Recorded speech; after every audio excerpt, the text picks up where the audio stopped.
Hey, welcome back, everybody, to another episode of the Educational AD Podcast. We're going to be right back with today's guest, but as always, we're going to give a shout out to our sponsors.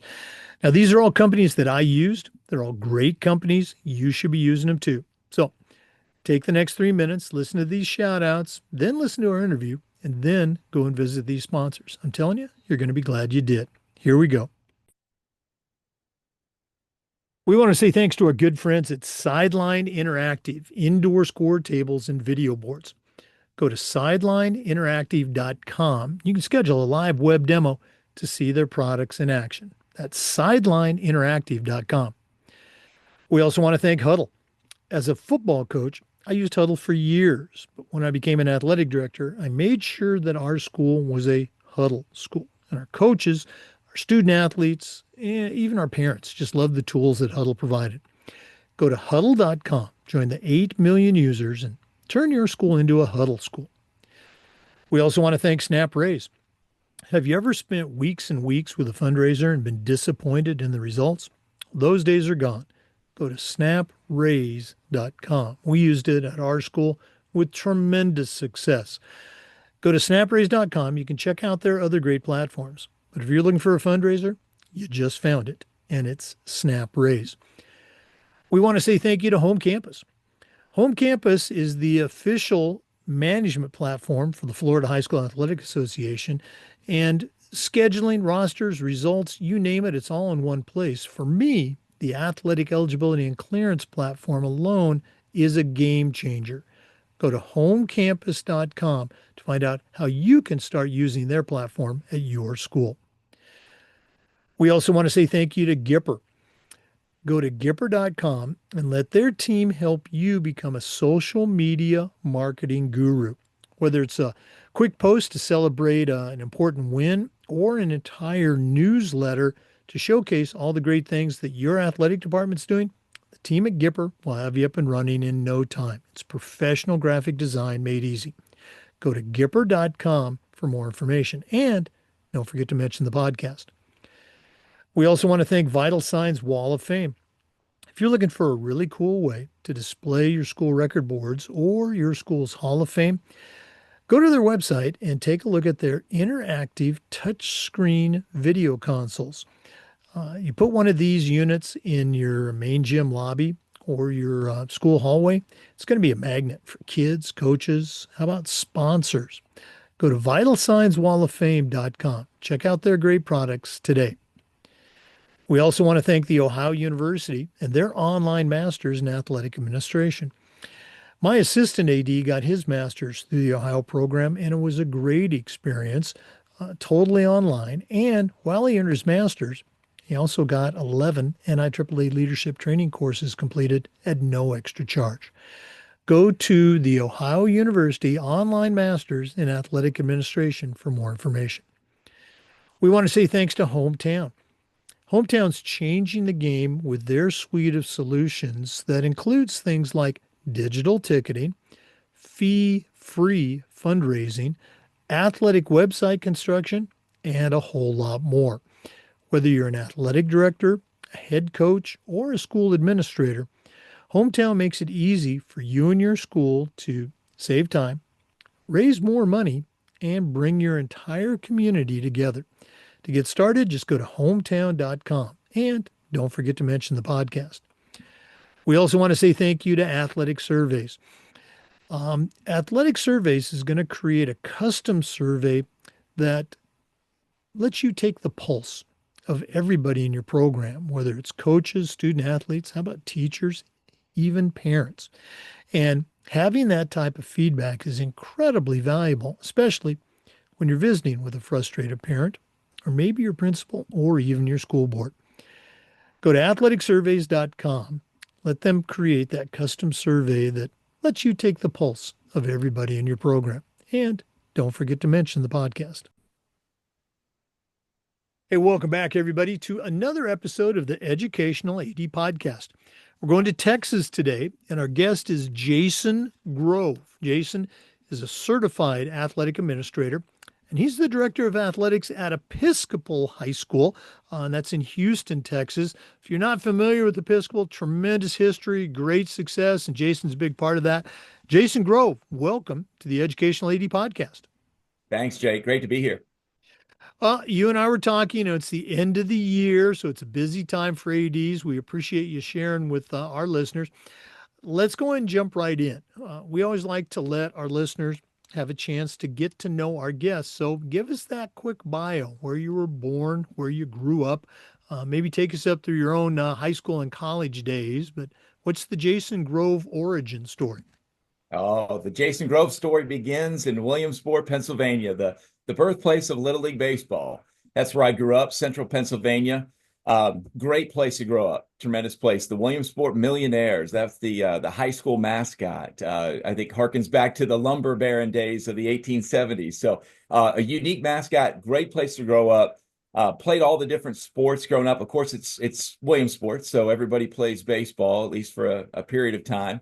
But football, basketball, baseball, I wrestled a little bit as well in my younger years. And so, yeah, tremendous place to call home. My family's still up there. I get to visit them from time to time, but made the move then south. Being a baseball guy, Williamsport's not a great climate for, it's not conducive to college baseball, at least not as conducive as Georgia. And so made the move to Tacoma Falls College in Toccoa, Georgia, northeast Georgia, up near the mountains, and had a great 4 years there. I actually played baseball and basketball there. Although I went there for baseball, the basketball team was in need of bodies. I think there was a recruiting issue with a former coach, and so they were pulling guys out of the stands to come down and play basketball. So got a chance to do that for a couple of years down there. Met my wife, and just a great opportunity to kind of be around, obviously, a strong high school athletics in Williamsport, and then strong NAIA athletics at Toccoa Falls College. Wow, I love that whole Williamsport Millionaires. I don't think I've ever heard of that mascot before. That's got to be semi-unique. Um, Going back to those early days, backyard football games, driveway basketball. What are some of your memories of those times before you really got involved in organized sports? Oh yeah, I remember wiffle ball was so big. I mean, it was such a great time. My neighbor was a big Chicago Cubs fan. I was a Phillies fan, and back then, he had cable TV, didn't. So the WGN with Harry Carey and Steve Stone and those guys, but we would play a full 162 game MLB baseball schedule. The great thing about that was, and I was a switch hitter when I was, I would say up through my sophomore year of high school. The big reason for this, and I attribute the fact that going through the Phillies lineup, if I was Pete Rose, I had to bat left-handed, Mike Schmidt, right-handed. And so we did the full 162 game schedule, I think in 1984 or 1985. It was an absolute blast. We still talk about it today. It was a great place. The neighborhood kids would get together. Most of the early days, I didn't play Little League until I was probably 10 years old. And really, other than that, maybe a little church league basketball and things like that. But I had a tremendous neighborhood, a great church community kind of in that area as well, that we all got together and just organized our own games. And, it was snow, whether it was King in the Mountain in the snow, or we would play face plant football. You weren't tackled until your face was planted in the snow with an impression. We did some crazy stuff, but it was a wonderful time to grow up and a great town to grow up in. I love that term. I don't know if I've ever heard that, but I think the theme was present anywhere there was snow. I Yes. love that. Soft Uh, snow, preferably. Moving on into your high school days, this is one of my favorite questions. Can you think of a moment, and maybe it was practice, maybe it was a game, maybe it was a bus ride, but at the time, it really didn't seem like much. But now, looking back with wisdom and perspective, you can point to that moment and say, hey, that was significant for me. Anything come to mind? I think there's a couple. I think one, growing up in that environment, the teachers were coaches. You saw them throughout the day. I had a guy, Jim Lindbergh, he made history come to life. He was the big reason why I wanted to be a history teacher and coach, and I knew that early. And I remember a tough loss, maybe a district game, a game that we should have had. I got the ball late, had a chance to make a big shot from the wing. It rimmed out, it didn't go. And to me, that was like the biggest moment. I thought, oh my gosh, this is the start of like, the end of my days. I'll never be able to rebound from this. How am I going to show up at school the next day? And I had great parents who understood sports and the values and lessons associated with it. So, I got a nice big breakfast the next morning. My parents shooed me out the door. And I remember Mr. Lindbergh meeting me for class and kind of pulling me aside to say, hey, listen, your teammates trusted you with the ball in that spot. It didn't go, but this doesn't mean that you're not going to make the next shot and you're not going to get the chance in the next game. So don't be afraid to get the ball late and don't be afraid to take a big shot. I remember that very, very well. I remember him, and he was a big inspiration for me and a reason why I wanted to be a teacher coach. Now, I'm going to give you the follow up. In the next moment, and it might have been a different sport where you had that opportunity. Did you take that shot? Were you thinking about that previous shot? Any memories of that? I just always remember his words. And in my career, especially baseball, I mean, I remember early in my college baseball career, it might have been my freshman year or sophomore year, being up in a big game, bases loaded, 2 outs, and I took a 3-2 fastball right down the middle. And I remember like thinking about that moment, like, oh, here we go again. And then walking back to the dugout, thinking about, oh, I've got to go to class tomorrow. My girlfriend's in the stands, she's embarrassed. What are we doing? And I remember thinking about Mr. Lindbergh and thinking, all right, what am I going to do next time I'm in that spot? How am I going to make sure that I avoid taking a 3-2 fastball down the middle in a big at bat? Oh, I love it. Those lessons learned that, and proof, they stay with us Yeah. for the rest of our lives. All right, moving on to college. Again, I had the small college experience. So I know just what you're talking about. Yeah. Um, did you know that you were going to be a coach, you were going to be an AD? Was that part of the of your thought process in college? I just knew that I didn't want to work for a living. And I go, oh, you mean I can coach? I can still play games. I can be a PE teacher. So what was your thought process back then?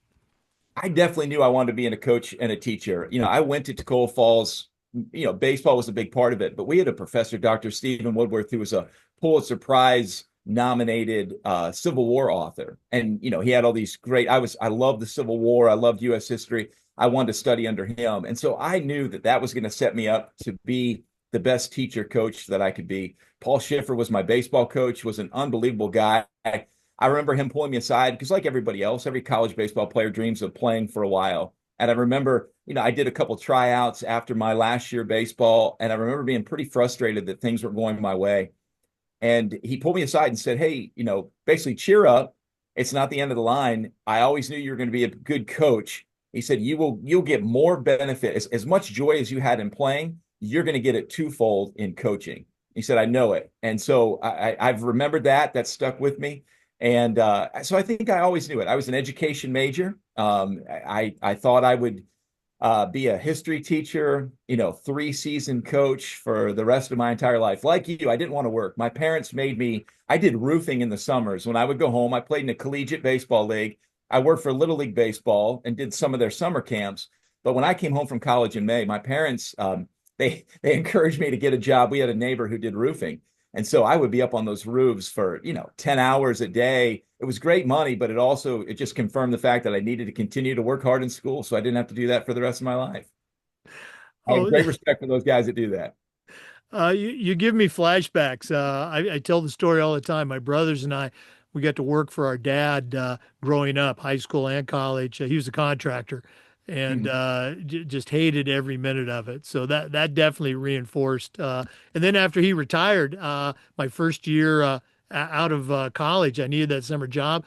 I went to work at this shake mill where they made wooden shakes. And I was looking for those days that I worked for my dad. It was just Oh, yeah. so hard. Yeah, absolutely.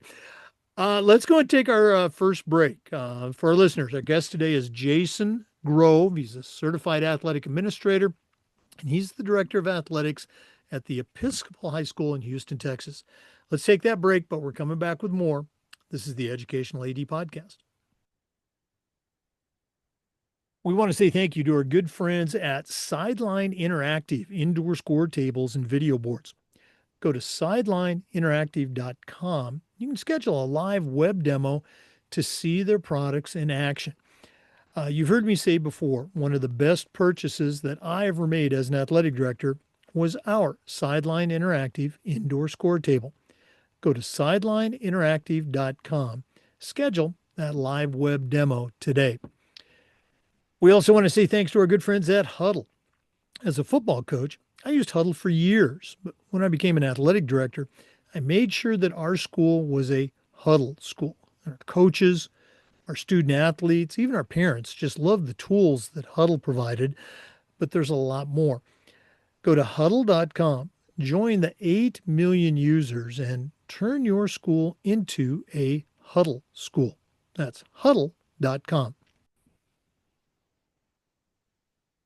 Jake, I'm a big fan of Huddle. I'm glad that you mentioned that in your ad. I think we're a Huddle franchise school. That was one of the best things that we've done in my time here at Episcopal. The really great thing is the Huddle TV. We use that now. We live stream all of our events. I think the only sport we're missing right now is field hockey, but our friends at Huddle are working hard to get us a field hockey camera that will live stream well, follow that ball along the ground. So yeah, can't thank Huddle enough for all they do for us. Well, I really appreciate you saying that, and you're absolutely right. The Huddle folks, you call them up with a challenge, an issue, whatever, and they are on it right away. And it's as a football coach, you heard me say I knew about Huddle all the time. I was so gratified to see our basketball coaches, our soccer coaches, our other coaches embrace the Huddle technology. So thanks for giving them a shout out. Oh yeah. For listeners, one more time, our guest is Jason Grove. He's the director of athletics at the Episcopal School in Houston, Texas. Jason, we get a lot of young listeners, young ADs, younger ADs to the show, and I think it's important for them to hear about the journey. It's very rare that you graduate from college and bam, you're sitting in that AD's chair right away. So, can you share a little bit about your journey that has now brought you to Episcopal? Certainly, certainly. As I mentioned before, I had my baseball career came to an end after college. Despite my many attempts to try to hook on with affiliated ball, I did not get a chance. And so I was very fortunate. I had a friend who was leaving a position at the Raven Gap Nacoochee School in Georgia. And, he was a dorm parent. He was a history teacher. He coached multiple seasons. And so he was leaving. He called me up and they needed somebody late and it worked out perfect. I got to Raven Gap. That was the fall. It was August of 1998. And in the boarding school world, they call people like me a triple threat. So I lived in the dorms. I was with the junior and senior boys. I was their dorm parent. I also taught in the history department, taught multiple classes. And then I was a 3-season coach. And so the great thing about that was, it was kind of initiation by fire. I showed up. The athletic director said, "Hey, you're going to be our new girls volleyball coach. Have you watched volleyball before?" Pennsylvania wasn't a great volleyball state outside of Penn State University. I'd seen a few matches before, but he handed me a bunch of old VHS, cassettes and a couple books and said, "Here we go." And so the fall season, I was fortunate. I had a great team. I had really outstanding young ladies, but I had a couple who were very, very good that could help me put the lineups together, help me with the rotations, and help me learn the sport as I tried to stay one day ahead of the girls. But I did JV basketball as well. And then in the spring, we did not have a baseball team at the time, and so I was varsity girls soccer, another sport I wasn't completely familiar with, but many of those girls I coached in the fall, and we had a great experience. Actually, went I think 2 rounds into the playoffs that year. It was just an amazing experience. It was great to be a part of that. But I didn't know my high school athletic director very good in high school. I don't remember. I think it was an assistant principal that probably did most of those duties, but it wasn't somebody that stuck out to me at being at the games and things like that. I think it was just the time and the location I was at. And so I knew the athletic director in college. I knew him a little bit. He was also the basketball coach. But at Raven Gap, we had a very defined athletic director, and it was someone who did student activities as well. So I was able to kind of follow him, see what he did. And I thought it wasn't long after I'd been there, I thought, hey, that's a job I could really see myself in. I really like doing what he's doing. And so as a young, 3-season coach, as a young teacher, I volunteered for any duty that he did not want to do. And so running middle school volleyball tournaments, or just being the site director for basketball tournaments or things like that. I handled a lot of that. I took a lot off his plate. He did not have an assistant athletic director. I was not the assistant athletic director, but I volunteered for any opportunity that I could get to learn a little bit more about his experience, his job, and really what he did, the scope and sequence of his job. And so in 2004, they split the job. They've been director of activities. He took that job. I was given the athletic director job at Raven Gap, and I loved it. I had two colleagues that I worked with, two coaches. They were both fall season coaches. They pulled me aside within the first week and said, "I've never seen you happier. Like you look like you are just enjoying life more than you've ever enjoyed it." And for me, I think I found my calling. It was an opportunity for me to do that. One really cool aspect of that too is that Raven Gap at the time, although they're an outstanding program now, they've done so well. Um, at the time there, it was a great place. It was like a great learning lab for me as an athletic director. I did some things then that I would have not gotten away with here at Episcopal High School. I wanted to do an athletic awards program. And so we did this athletic awards program. It was 3 hours long.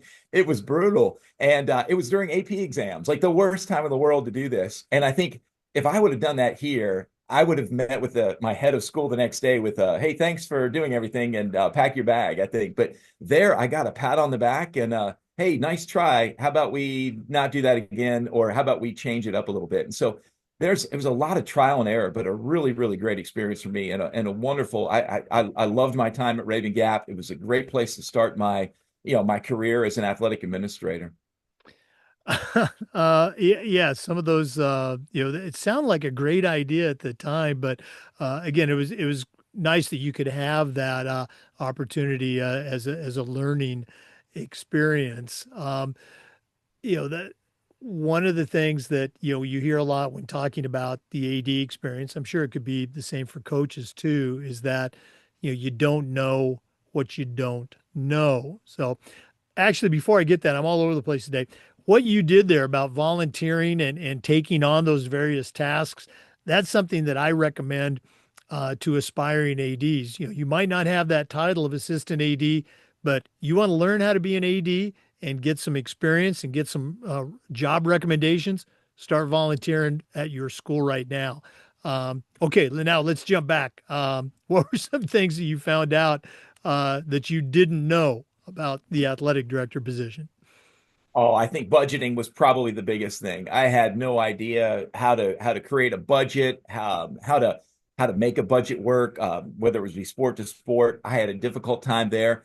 I think the one thing that we did very well is we were able to hire, we were looking for teacher coaches. We were able to find some outstanding teacher coaches to lead those programs, and I think that helped me quite a bit. I think the one thing that I really struggle with, and it's a boarding school, so you're 24/7, over 180 days a year.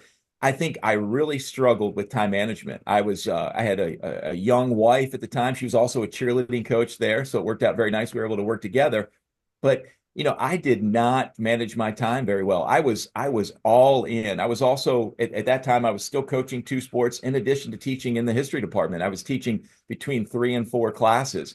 And so I went all in, and I think those were some challenging times just because I probably didn't take enough time away to recharge. I definitely didn't do enough professional development. I didn't find that until 2007, 2008. We made the move at Raven Gap, although we were in Georgia. The Georgia High School Association had done some things with classifications that had widened out. It broadened the district or the region that we were part of. And so our travel time, we were missing so much class to go to Atlanta, 2-hour bus rides. And so we made the move to the North Carolina Independent School Athletic Association. Really, our conference was centered in Asheville. It was much shorter drives, mission appropriate schools, very like-minded schools. Because of that, I got hooked up with the North Carolina Athletic Directors Association, started attending their LTC trainings, all of their events in they would go from Greensboro to Asheville, kind of back and forth. And so I was able to take LTC classes. I was able to build a network with other athletic directors, both public and private school athletic directors. And I think for me, that was the most pivotal moment in I think in my career is getting a chance to see how others had done it, understanding best practices, and building a strong network of folks that I could bounce some ideas off of. Wow, another great example of, taking advantage of those opportunities, that present themselves to you. Um, let's go ahead and take our next break. I know that's shocking to our regular listeners, but when we come back, I'm going to ask Jason to share, what's going on at Episcopal High School, how that job came about and some of the great things that he's doing. So please stay with us. We are coming back with more. This is the Educational AD Podcast. We want to say thanks to our good friends at Snap Mobile, particularly Snap Raise, for their support. Have you ever spent weeks and weeks with a fundraiser and then been disappointed in the results? Well, those days are gone. Go to snapraise.com. We used it at our school with tremendous success, and so will you. Go to SnapRaise. You can check out all of their other great platforms. But if you're looking for a fundraiser, you found it, and it's Snap Raise. We also want to say thank you to Home Campus. Home Campus is the official information platform for the Florida High School Athletic Association, also the official platform for CIF and other states. But everything you do as an AD, Home Campus is going to help you do it better, whether it's schedules, results, rosters. For me, the athletic eligibility and clearance platform alone is the gold standard. You really need to see it to believe it. To find out all the great things that Home Campus can do for you, just go to homecampus.com. That's it. Go to homecampus.com. And don't forget to mention the podcast. We also want to say thank you to our good friends at Gipper. Go to Gipper.com and let their team show you how to become a social media marketing guru. Whether it's a simple post to celebrate an important victory or an entire newsletter that's branded in your colors, your mascot, to showcase all the great things that your program is doing for the community, the team at Gipper will have you up and running in no time. It's professional graphic design made easy. Go to Gipper.com for more information. Find out all the great things that they can do for you and your program. That's Gipper.com. Hey, welcome back, everybody, to the Educational AD Podcast. Our guest today is Jason Grove. As I've mentioned, he's the Director of Athletics at the Episcopal High School in Houston, Texas. Jason, share with our listeners a little bit. How'd you end up at Episcopal, and what are some of the cool things that you're really proud of? Yeah, I ended up here in 2013. And so, as I mentioned, growing up in Pennsylvania, my wife's family had retired. She comes from a military family. They retired to the Dallas area. And so for us, our kids were small. They were 8 and 4 at the time, and we felt like we needed to get closer to one or both. And this opportunity came up through an agency. I was able to find out about Episcopal High School. They reached out to me to gauge my interest in coming out. What's ironic is I did not have Houston circled as a destination for me and my family. I had only been through the airport. I'd actually played baseball with two guys from Houston who told me to stay away from Houston. It's hot, it's humid, and not a lot of fun. But it's an amazing place. I visited, and right away it was. I knew this was a place I wanted to be and needed to be. Fred Goldsmith was a mentor for me, former Rice University football coach, big in Western North Carolina. Fred actually was the one who kind of sought me out to say, "Hey, Episcopal's a great school. Houston's a great town. Your family's going to love it." Which was, I trusted him, and he did not lead me down a bad path. This is a great spot. And the great thing about Episcopal is I think I inherited. This is a well-run athletic program. I mean, Dick Phillips, Steve Lees, the guys that were here before me. I mean, they put Episcopal on the map. This was I wouldn't say a well-oiled machine, but pretty close to it when I was able to come in. And the great thing was our head of school, our board chair sat down with me early, and the charge to me was very much we've had a lot of success in football, track and field, girls softball, baseball. We've had a lot of success in those sports. I mean, we have NFL players and folks that have gone off to the next level, done a tremendous job. But they wanted to see the same level of success across the boards, most specifically our girls side. They want to see our girls sports being elevated in some of our Olympic sports. And so we had some success at Raven Gap doing that. And I think looking back now, almost 12 years from the day that I got here, that's what I'm most proud of. I think if you look at Episcopal High School, last year was a high water mark for us in our efforts. We made the goal in 2014 as a coaching staff that we wanted to be a top 3 program in the Southwest Preparatory Conference, which is our athletic conference. given the resources, given we're 800 students, given all that we have here at Episcopal, we felt like we should be top three across the board. Last year, we won 11 SBC titles. It's the most that had ever been won. We won all three athletic directors cups, so given to the top overall program in girls, boys, and co-ed. We won all three. And in addition to that, we won a state girls lacrosse Division II championship. My daughter was on that team. It was a unbelievable experience as the athletic director and as a dad. Get to wear both hats and see that. But it was a high watermark for us. I think Max Prep ranked us as the number 9 athletic program in the whole country. Our coaches took a lot of pride. Our students took, so much pride in that. We blew that up and put a big poster over in the Alcac Gymnasium and the Hildebrand Athletic Center. So, I'm really, really proud of our efforts, and it's been great. I think there's some things that I brought with me from Raven Gap that helped. Athletic Leadership Council, something we had started back at Raven Gap. We're able to bring that here, a group of captains from all 3 seasons that gather. We gather every 2 weeks just to talk about current topics, work on leaderships, mental coaching, do some great things there. And then we have an athletic handbook, kind of a coach's handbook that I had started at Raven Gap, brought with me here. And then through partnerships with, I mentioned Huddle earlier, the Positive Coaching Alliance was a big one for us. We brought the Positive Coaching Alliance in to really unite as parents, as students, and as coaches, unite us with some common verbiage. Give us some common language, give us some charges, and to do things the right way. And I think I'm most proud of the fact that our students, our parents, we at TASO, the Texas Association of Officials, has awarded us, I think the last 5 years, we've been one of their featured schools for sportsmanship. Officials love to come to, call games at Episcopal High School because our parents are going to treat them great. Our students are going to treat them great. And our concession stand is probably the best concession stand in the state of Texas.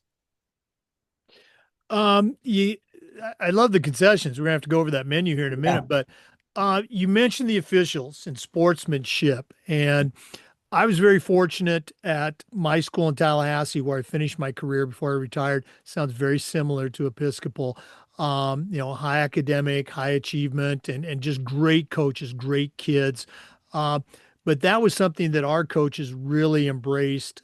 We didn't have a problem with sportsmanship, but I wanted us to be the sportsmanship school. In addition to all the state trophies that our teams won, and they did win. They won a Yeah. lot. And it was just so cool to see coaches take a leadership role in that it filtered down to the kids and for the most part to the parents too. Did you do anything, let's say special, to help foster that sportsmanship environment at your school? I think, as I mentioned, bringing in the Positive Coaching Alliance was a big start. So, we do every October we do professional development through the Positive Coaching Alliance for all of our coaches, and so we do that as part of an in-service program that's built into our academic calendar, and so it's a big part. But I think our coaches to do a tremendous job. We hold them accountable just as we do with our students, and so our coaches set the tone for our students with their sideline demeanor, with the way they handle themselves on the fields or on the courts. And they do a tremendous job of working with the officials, and really just being great examples to our students and our parents for how we want to treat any visitor, really, whether it's opposing fans, opposing teams, or officials into Episcopal High School, into our environment. Now, I'm sure your state has something of an award for sportsmanship school. Is there anything at say the league or the conference level that you and the other athletic directors have put together in the regarding sportsmanship? Yes, about I would say 5 years ago, through the efforts of one of the schools in the northern zone, the Dallas-Fort Worth area, that had come down from Ohio, had mentioned a seasonal sportsmanship award. So what we do at the end of every season, we send out a ballot, as we did with all conference, all region selections, and things like that. We send out basically a team sportsmanship ballot, and so each season, a team in our conference is awarded the sportsmanship award, and so it's something that I think any winner of that takes a significant amount of pride. Hopefully, those are displayed prominently in trophy cases around the SPC. Yeah, in Florida, they do a state sportsmanship award by class and then an overall winner. And I share with our coaches, our parents, anybody that's listening, you win the state championship, you get a nice trophy. You win the sportsmanship award, you get a check for $3,500. So That's it's not the lucrative. reason we do it, but it Yeah, is a way that we can show a little bit of importance. And we were fortunate enough, our kids, our coaches, won that multiple times at my schools. It wasn't me, it was them. But it was nice to be able to spend that money on their programs for doing such a great job. that's fantastic. Okay. Um, we're coming back with more, and we'll do this at the end of the podcast. But Jason, if one of our listeners wanted to reach out, pick your brain a little bit, find out how you do things at your school, or just add you to their network, what's the best way that they can get a hold of you? I'm on LinkedIn. I'm on Instagram at jgrove37. I think my Twitter account is the same thing, jgrove37. My email address is jgrove at ehshouston.org. Love to connect. Geez, I'm writing that down as we speak. J Grove 37. Definitely going to add that to my list. Let's go and take that break, but we are coming back with more. So please stay with us. This is the Educational AD Podcast. We want to say thank you to our good friends at Vital Signs Wall of Fame. If you're looking for a really cool way to display your school record boards for all the teams, for all the different events, or show off your school's Hall of Fame, go to Vital Signs Wall of Fame and take a look at their interactive touchscreen video consoles. You put one of their units in your gym lobby or your main school hallway, it's going to be like a magnet for kids, for coaches, even teachers and parents, about alums and sponsors. You got to see it to believe it. The website is vitalsignswalloffame.com. Check them out today. We also want to say thank you to our good friends at Hometown. Hometown is still changing the game for schools and organizations with their suite of solutions for things like digital ticketing. They're still the number one digital ticketing platform, but they also have things like athletic website construction, fee-free fundraising, and a whole lot more. Whether you're an athletic director, a head coach, or a school administrator, Hometown makes it easy for you and your school to save time, raise more money, and bring your entire community together. For more information, just go to hometown.com and don't forget to mention the podcast. We also want to say thank you to our good friends at Ohio University and their online masters in athletic administration. Now, I didn't get my master's through the Ohio program, but my assistant athletic director did, along with thousands of others, and it was a great experience. It's very affordable, just 20 months, totally online. And while you are earning your master's degree, you're also completing 11 NIAAA leadership training courses at no extra charge.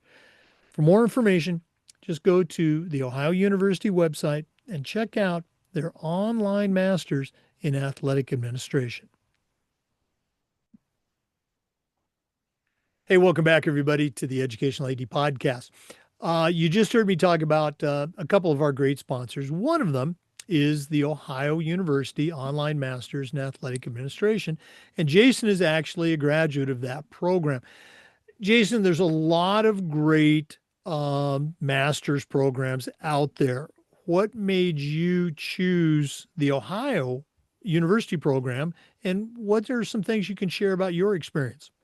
Oh yeah, happy to. I love go Bobcats. I think one of my coworkers, actually one of the gentlemen, he's on our coaching staff, our football coaching staff.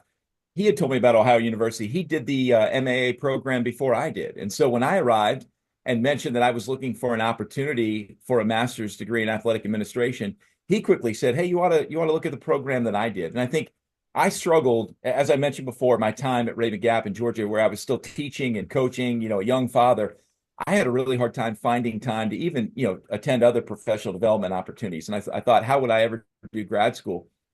When I reached out to the folks at Ohio University, they were able to take me through the program, the pace, the fact that it's 100% online, except for the Summer Institute, which is unbelievable. They invite you up for a week midway through your carousel, and you spend a week on their campus in Athens, Ohio. And what a great time to be out of Houston, to go to Ohio in the middle of June and get to see Athens. But unbelievable experience. What I will say about my time, Aaron Wright was the director of the program, continues to be a great, just a resource for me. We were just talking last week about athletic websites and comparing notes and talking about some things that we'd like to see from our athletic websites. But Aaron and I converse a few times a year about topics in athletic administration. But the cohort that I was part of, the group that you get to do that carousel, that 20-month with, those folks, we stay in touch. I tried to hire, when we had a football job open a couple of years ago, I tried to hire a gentleman for my cohort who's out in Oregon right now. And so we continue to network. We continue to bounce ideas off of each other. And I'm so fortunate to be a Ohio University MAA grad. Love it. Go Bobcats. Again, great stuff. I've had the pleasure of interviewing a number of Ohio graduates on the program, and they talk about that connection that is forged with that cohort group. They also talk about some of the real world experiences that you get as a student. Can you share some of the things that you covered in your program that you see as an athletic director? I'm not going to say on a daily basis, but frequently in your role as an athletic director. Certainly, I think there were two that stand out. One, we had to design, as part of the course, we had to design an upcoming tournament or upcoming athletic event from the ground up, from advertising and so we were getting set to host our conference, the SPC track championships that year, and I think it was 2018. And so I actually used that as my opportunity. As I planned, that project then became a real life opportunity here at Episcopal High School. And so what was great is as I put that plan together and had various people, coming, giving me ideas, well, you should do that or take that away or make this. It ended up being an incredible event that was part of my MAA program. And so it was awesome where kind of my worlds collided. The other part was we did an interesting exercise in one of the classes about budget cuts. And so this is all pre-COVID and some of the things that were happening. But, we had an exercise where we had a budget deficit of several $100,000. And how would we overcome this deficit? And so what would we cut? What would we eliminate? Where could we seek extra funding? Where could we seek outside funding?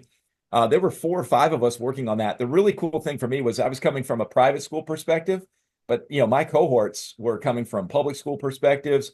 And there were things that they brought up that they either had encountered or would encounter that hadn't even crossed my mind. Even in my CAA preparation, sitting for that exam, there were some real life applications that I hadn't thought through. It gave me greater respect for some of the things that obviously they need to do and they have to do on a daily basis. And I think the 4 of us coming together for this project, I don't think we did particularly well in that project, but it was a great learning experience. It was great. And I will say this, Jake, I think there were a lot of folks that said, why are you going back to get your master's degree? You've already been an athletic director for 10 or 12 years. Why would you go and do this?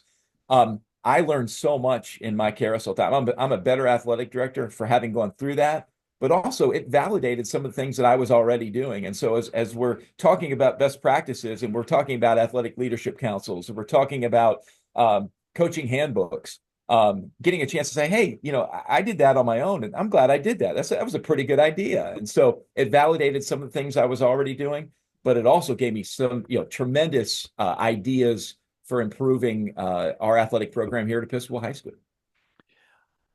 You mentioned the CAA process, and I know that's one thing that Ohio University, they are an official partner of the NIAAA, providing actual NIAAA leadership training courses.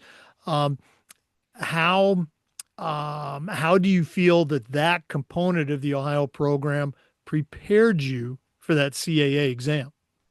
Actually, I was in the reverse order. I did my CAA exam in 2009 and then got my master's degree from Ohio University in 2019. So I would say my CAA experience prepared me well for my MAA experience at Ohio University. Okay, very good.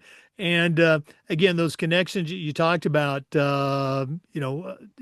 how how real is that? You mentioned one connection, but what about the rest of the cohorts? You guys ever connect throughout the year? We do. Matter of fact, I'm very fortunate. One of the gentlemen in my cohorts is actually an assistant athletic director at one of our rival schools here in Houston. And so he's also a coach. I no longer coach. I'm an administrator only, but he's a coach. So I get to see him quite a bit. We talk about some of the things that we experience, how often our cohorts get together. And then there's probably three or four of us, a gentleman in North Dakota, the gentleman in Ohio University, young lady, or I'm sorry, in Oregon, a young lady in Pennsylvania, that we get together online to share some of our successes and some of the things that we're struggling with. And I've benefited greatly from that. Oh yeah, I mean that networking, you just can't oversell the importance of Yeah. that. It's one of the most important things I stress whenever I speak to athletic directors. Well, Jason, this has been so cool spending some time with you, getting to know you, adding you to my network. But we're not done yet. We always wrap up with a segment we call the Athletic Director's Toolbox. Now, you certainly know your way around the world of athletics, but we're going to take our final break here from Athletic Surveys, who sponsored this segment. When we come back, I'm going to challenge you to send out a brand new AD on their very first job, but I'm only going to let you put 3 items in the toolbox. So let's take that break here from Athletic Surveys, and when we return, we'll see what Jason Grove puts in his new athletic director toolbox. We want to thank our good friends at Athletic Surveys by Lifetrack for sponsoring the AD Toolbox segment. You know, in my school, we use surveys for everything, for student athletes, for coaches, even for parents. And the information that comes back on these surveys almost always is over the top positive. And I'm sure it'll be the same for you. We also get to hear from those squeaky wheel parents that want to share their concerns. You're probably already hearing from them. But with the survey, we get to hear their concerns, find out what's bothering them, and typically address them before they turn into something big. But having all of that positive feedback is incredibly valuable, especially when you're visiting with that frustrated parent or student athlete, or even your principal, or how about your school board? Go to athleticsurveys.com. They're going to create a custom survey that lets you take the pulse of everybody in your program. That's athleticsurveys.com. Don't forget to mention the podcast, athleticsurveys.com. Well, it's that time of the podcast. We've been spending time with somebody I'm going to call a friend of the show, Jason Grove. Has a tremendous background in athletics, but right now I'm going to challenge him to send out a brand new athletic director on their first job, but I'm only going to let him put 3 items in the toolbox. So, Jason, what 3 things are going to go into your new athletic director toolbox? Number one, and we've touched on this a few times today, Jake, is networking. Build your network. And so join the NIAAA, join your state association, Athletic Directors Association. Build your network. Get to know those folks that are in your region, your district, that are in your town.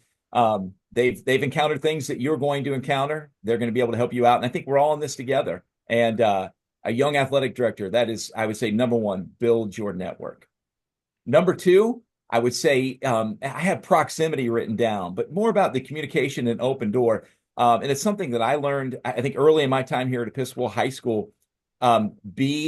Be around, have an open door, be available. And when we have games, I stand at a certain place. Now, it depends on the game. You know, football, I'm at the 20-yard line on our side. Whether it's, girls soccer, boys soccer things, I'm on the other side, kind of between the teams. But I am in one place so that our coaches know where they can get me when they need me. If there's an issue with an official, issue with an opposing fan, I mean, everybody knows where I'm at because I stand in the same place for wherever the contest is. Like I said, there's certain places that I'm at. And also the open door policy. A few years ago, when we opened up our new athletic center, I had an opportunity to move my office into the new athletic center away from our coaches' bullpens, and not thinking at the time, going with the architects and things like that. I'm thinking, okay, that'll be nice. Be over there in the new athletic center. And a group of our coaches who really, I think we have a strong relationship. They care about me. And They came and sought me out, kind of kicked the door shut and said, "We need to talk to you. You need to stay with us. We love the fact that you're here, that your door's open, that we can reach you at any moment if we need you, and then just to bounce ideas off of, or be here to mentor." And so I stayed in the office. I'm in the same office I've been in when I arrived in 2013, and I think that was a wise decision. So be available to the coaches, be available to folks. Let folks know where you're going to be at. Um, I said delegate. That's another thing. I still struggle with that, but I continue to work on that. Learn to delegate. You've got to delegate. Whether it's assistant athletic directors, I'm blessed with two outstanding assistant athletic directors here, or whether it's, as we talked earlier, whether it's aspiring athletic administrators that are part of the coaching staff that want to do some things, that want to learn more about it, delegate.